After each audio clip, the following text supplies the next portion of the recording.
Hello everyone, this is Mike Mahajan. Welcome to my channel. If you find my videos useful, so please like, subscribe and share my videos. अगर आपको मेरी previous videos देखनी है तो मेरे channel की playlist में जाके आप देख सकते हैं. Today we are going to start exercise 5.2. So उससे पहले हम थोड़ी सी इसकी इंट्रोडक्शन देख लेते हैं कि 5.2 में कौन कौन से टॉपिक्स है ताकि हमारे पास क्वेश्चन ईजी हो जाए हमारे पास सॉल्व करना. इस एक्सरसाइज में हमारे पास सिर्फ इन 3 एंगल्स के बारे में बात की गई है. तो हम इस एक्सरसाइज में जो एंगल्स यूज हो रहे हैं हम उनकी बात करेंगे अभी, और नेक्स्ट एक्सरसाइज जब करेंगे तो हम बाकी चीज़ों के बारे में भी स्टडी करेंगे. तो फर्स्ट बात करते हैं यहाँ पर राइट एंगल की. सो राइट एंगल हमारे पास क्या होता है, 90 डिग्री का जो एंगल होता है उसको हम क्या बोलते हैं, राइट एंगल. ठीक है ना. फॉर एग्जाम्पल इस तरह से हमारे पास जो एंगल बनेगा बिल्कुल सीधा हमारे पास 90 डिग्री में, उसको बोला जाएगा हमारे पास राइट एंगल. तो ये हमारे पास बन गया राइट एंगल. नेक्स्ट आपके पास है straight angle. So straight angle हमारे पास क्या होता है, 180 डिग्री का जो एंगल होता है उसको हम बोलते हैं स्ट्रेट एंगल. जैसे कि आपके पास जो सिंपल लाइन हमारे पास होती है, लाइन के ऊपर जो एंगल बनता है उसको बोलते हैं हम 180, है ना. मतलब जब भी आपके पास कुछ इस तरह से डी बनेगा, कहीं पे भी अगर आपको इस तरह से डी आपको दिख रहा है हमारे पास, वो हमेशा क्या होगा, स्ट्रेट एंगल होगा. आपने देखा है आपके पास प्रोटेक्टर भी आपने देखा हुआ है. सो प्रोटेक्टर में अगर आप देखते हैं तो प्रोटेक्टर में हमारे पास क्या होता है, इस तरह से डी बना होता है. तो 0 से लेकर 180 तक उसमें एंगल होते हैं.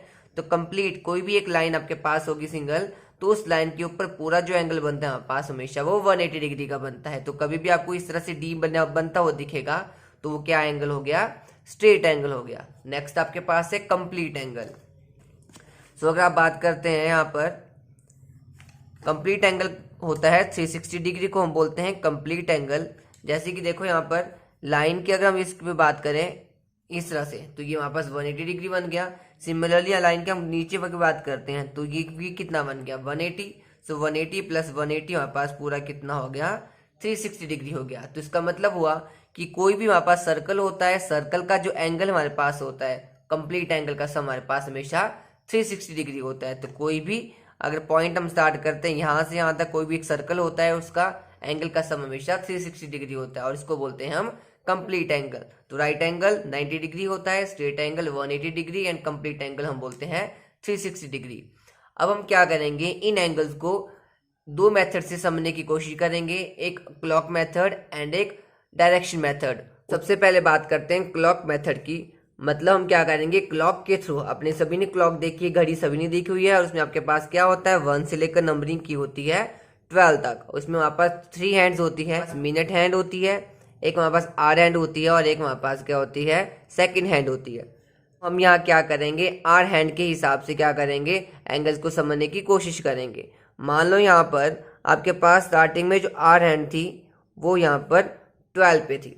पहली बात देखो हमारे पास, अगर आप इस तरह से चलते हैं हमारे पास, है ना, 1 2 3 4 जिस तरह से हमारे पास क्लॉक घूमती है तो उसको बोला जाता है हमारे पास क्लॉक वाइज डायरेक्शन. अगर हम उल्टा चलते हैं, अगर हम इस तरह से चल रहे हैं हमारे पास इस तरह से, इसको बोलते हैं हम एंटी क्लॉकवाइज. ठीक है. क्लॉकवाइज का मतलब जिस तरह से घड़ी घूमती है 1 2 3 4 5 6, तो उसको क्लॉकवाइज बोलेंगे.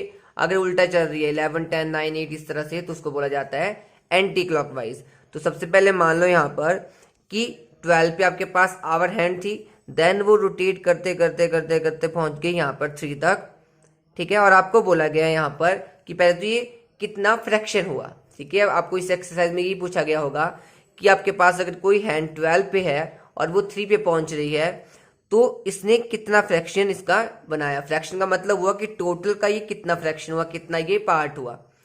तो हम कैसे पता करते हैं, तो सबसे पहले हम क्या करेंगे, हमने क्या पढ़ा यहाँ पर कि इस तरह से हमारे पास जो एंगल बनता है वो हमारे पास क्या बनता है, 90 डिग्री का, जिसको बोलते हैं हम राइट एंगल. तो यहाँ पर ये क्या बन रहा है, राइट एंगल बन रहा है. सिमिलरली अगर आप बात करते हैं यहाँ पर इस तरह से, तो ये भी हमारे पास क्या बन रहा है, यहाँ पर राइट एंगल बन रहा है. अगर हम यहाँ पे बात करते हैं इस तरह से, तो ये भी हमारे पास एक राइट एंगल है. और यहाँ पे बात करते हैं तो ये भी हमारे पास यहाँ पर राइट एंगल है. ठीक है. तो राइट एंगल हमारे पास क्या हो रहा है, आप यहाँ पे देखोगे अगर 12 से 1 1 से 2 2 से 3, तो मतलब क्या हो रहा है, 3 यूनिट्स. ठीक है ना. 3 यूनिट्स के बाद हमारे पास क्या बन रहा है, 90 डिग्री. तो कभी भी 3 यूनिट्स जो हमारे पास होंगे, 3 का काउंट करने के बाद हमेशा क्या बनता है, 90 डिग्री. 1 2 3. सिमिलरली अगर यहाँ बात करते हैं 1 2 3 तो यहाँ पर भी 90 डिग्री बन गया। तो अगर आप कई बार आपको कुछ इस तरह से भी दिया जाता है आपके पास, तो ये भी 90 डिग्री बन जाता है। हमें क्या देखना है, अगर हमें डायरेक्टली ऐसे दिखा हो हमारे पास तो हमें पता चल जाएगा कि वो 90 डिग्री वो हमारे पास राइट एंगल है। लेकिन अगर आपको डायरेक्ट नहीं पता चल रहा है तो आप क्या करेंगे, यहाँ पे काउंट कर लेंगे 1 2 3। तो आप देखेंगे कि जब भी हमारे पास 3 की काउंट में हमारे पास क्या बनता है, एक स्ट्रेट एंगल बनता है, सॉरी एक राइट एंगल बनता है। तो वैसे यहाँ पर देखो 1 2 3, तो यहाँ पर भी हमारे पास क्या बन रहा है, राइट एंगल बन रहा है। तो इस तरह से हम क्या करते हैं, राइट एंगल को देखते हैं। मान लो आपके पास 12 से लेकर 3 तक हमारे पास कोई जो आवर हैंड है वो मूव कर रही है, तो आपको बोला है कि कितना फ्रैक्शन है। तो फ्रैक्शन कैसे निकालते हैं हम, यहाँ से यहाँ तक हमारे पास कितना डिग्री एंगल हुआ है, 90 डिग्री, और डिवाइड में हम क्या लिख लेते हैं, complete angle. So complete angle हमारे पास कितना होता है, 360 डिग्री। सो इसको कटिंग करके हमारे पास जो आएगा वो हमारे पास क्या बनेगा, इसका फ्रैक्शन। तो फ्रैक्शन के लिए हम क्या करते हैं, हमेशा जितना एंगल आपको बन रहा होगा उसको आपने हमेशा क्या कर देना है, कंप्लीट एंगल से डिवाइड कर देना है। तो वो हमारे पास क्या बन जाता है, फ्रैक्शन आ जाता है। तो नेक्स्ट इसमें देखते हैं हमारे पास हम स्ट्रेट एंगल के बारे में कि स्ट्रेट एंगल किस तरह से हम बात करेंगे। तो देखो यहाँ पर मान लो आपके पास जो आवर हैंड है इस टाइम अब हमारे पास 12 पे है, और वो मूव करते करते करते करते हमारे पास पहुंच गई यहाँ पर 6 तक। ठीक है, तो अगर आप यहाँ पर देखोगे तो ये किस तरह से बन रहा है, हमारे पास यहाँ पर एक डी बन रहा है, और ये हमारे पास कैसा एंगल बन गया, हमारे पास स्ट्रेट एंगल बन गया। ठीक है ना। तो हम क्या करेंगे, यहाँ पर हम देखेंगे, अगर आप यहाँ पर देखोगे कि 1 2 3 4 5 6, हर 6 के काउंट के बाद हमारे पास क्या बनेगा, 180 डिग्री बनेगा। तो हमारे पास में स्ट्रेट एंगल बोलेंगे हम उसको। तो जैसे यहाँ पर देखो, यहाँ पर भी हमारे पास 1 2 3 4 5 6, तो यहाँ पर भी हमारे पास अगर इस साइड हम देखेंगे तो ये भी हमारे पास क्या बन रहा है, यहाँ पर स्ट्रेट एंगल बन रहा है। तो स्ट्रेट एंगल इस तरह से भी हो सकता है। अगर हम बात करते हैं, मान लो आपके पास यहाँ पर 2 है, ठीक है, आपको बोला कि आपके पास जो हैंड आपके पास है वो यहाँ पर 2 पर है, और वो घूमते घूमते घूमते हमारे पास कहाँ पहुंच गई, 8 पर पहुंच गई। और आपको देखना है कौन सा एंगल है। तो आप देखोगे यहाँ पर भी हमारे पास एक डी बन जा रहा है, तो ये क्या बन गया, हमारे पास स्ट्रेट एंगल बन गया। तो अगर आप काउंट भी करते हैं 1 2 3 4 5 6, तो हर 6 के बाद हमारे पास क्या बन जाता है, हमारे पास स्ट्रेट एंगल बन जाता है। तो इस तरह से हमारे पास स्ट्रेट एंगल इस तरह से भी बन सकता है। अगर आप यहाँ बात करेंगे तो ये एंगल भी हमारे पास स्ट्रेट एंगल है। तो स्ट्रेट एंगल हम इस तरह से फाइंड आउट करेंगे। अब बात करते हैं इसकी फ्रैक्शन की, कि आपको बोला गया है कि वॉच में हमारे पास जो आवर हैंड है वो 2 से लेकर 8 तक गई, तो इसका क्या फ्रैक्शन होगा। तो यहाँ से यहाँ तक इसने 180 डिग्री एंगल बनाया, और टोटल जो कंप्लीट एंगल था वो कितना था, 360 डिग्री था, और इसको जो काट के हमारे पास आ जाएगा वो इसकी फ्रैक्शन आ जाएगी। तो इस तरह से हम देखेंगे क्या स्ट्रेट एंगल की फ्रैक्शन किस तरह निकालते हैं।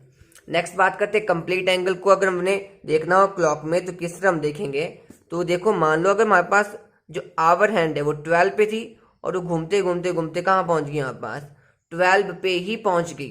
तो मतलब यहाँ पे पूरा इसने क्या बना दिया, एक सर्कल बना दिया, और सर्कल का मतलब हो गया हमारे पास ये क्या बना रहा है, कंप्लीट एंगल बना रहा है। तो 360 डिग्री एंगल इस तरह से बनता है। और आपको पता है कि 1 रिवॉल्यूशन, जब यहाँ से कोई आवर हैंड आपके पास मूव करेगी क्लॉक में और यहाँ तक पहुंचेगी, तो उसको बोला जाता है 1 रिवॉल्यूशन।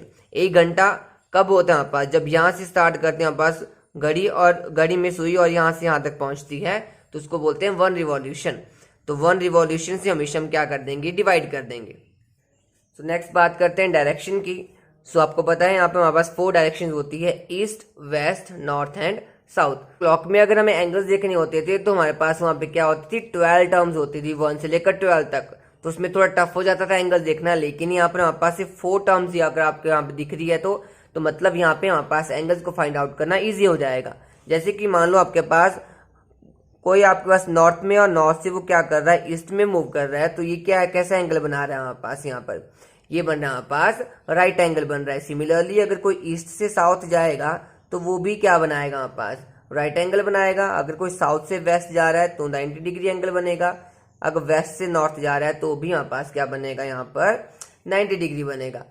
और बात करते हैं जैसे कि अगर आप कोई, अब बात करते हैं हमारे पास स्ट्रेट एंगल की। अगर कोई ईस्ट से वेस्ट जा रहा है तो यहाँ पे देखो, यहाँ पे बन जाएगा एक डी, और हमारे पास ये कैसा एंगल बन गया, स्ट्रेट एंगल बन गया। सिमिलरली अगर कोई नॉर्थ से साउथ जा रहा है तो यहाँ पर भी डी बन जाएगा, तो ये भी हमारे पास क्या बन जाएगा, स्ट्रेट एंगल बन जाएगा। तो हमने क्या देखना है यहाँ पर कि कभी भी इस तरह से डी बनेगा आपके पास तो वो स्ट्रेट एंगल होगा, और आपके पास ये कैसे एंगल बन रहा है, बस राइट एंगल बन रहा है। और बात करते हैं कंप्लीट एंगल की। कोई अगर ईस्ट से चल रहा है मान लो, और वो घूम के वहाँ पास फिर से ईस्ट में पहुंच गया, तो उसने क्या बनाया वहाँ पास यहाँ पर कंप्लीट एंगल बनाया। और सिमिलरली इसमें फ्रैक्शन भी उसी तरह देखी जाएगी। मान लो नॉर्थ से ईस्ट की फ्रैक्शन निकालनी है, तो यहाँ पर इसने 90 डिग्री एंगल बनाया, और टोटल कंप्लीट एंगल कितना होता है 360 डिग्री। तो इसको काट के हमारे पास इसकी फ्रैक्शन आ जाएगी। तो बात करते हैं एक्सरसाइज के क्वेश्चन की। अगर आपने ये अच्छी तरह से समझ लिया होगा तो आपके पास क्वेश्चन इजी हो जाएंगे सॉल्व करना।